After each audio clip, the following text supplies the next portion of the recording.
Magandang hapon. Sa News 5 Alerts, posibleng umabot sa mapanganib na antas ang heat index o damang init sa ilang lugar sa bansa ngayong araw at bukas. Sa taya ng Pag-asa, papalo hanggang 44 degrees Celsius ang init sa Rojas City at Capiz. Maging sa Puerto Princesa City at Aborlan sa Palawan. Aabot naman sa 43 degrees Celsius ang heat index sa San Jose, Occidental Mindoro, Iloilo City at dumangas sa Iloilo, Mambusaw, Capiz at Ninoy Aquino International Airport o NAIA sa Pasay City.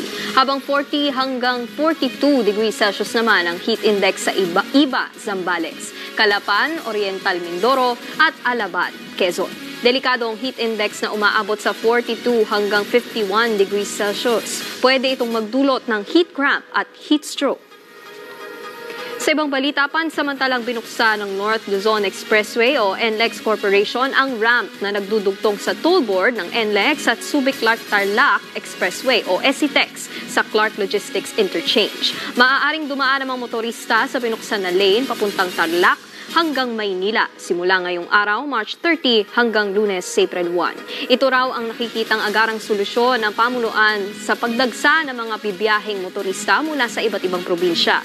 Libu-libong pasahero ang inaasahang babalik ng Maynila matapos ang Semana Santa.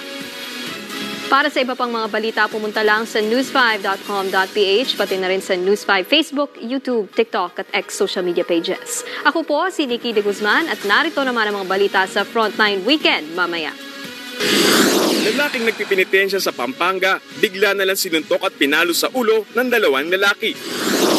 Rider, patay matapos pagbabarili sa C5 Road sa Parañaque. At dinarayong Eco Farm Resort sa Naik, Cavite, pwedeng pasyalan ngayong Easter Sunday.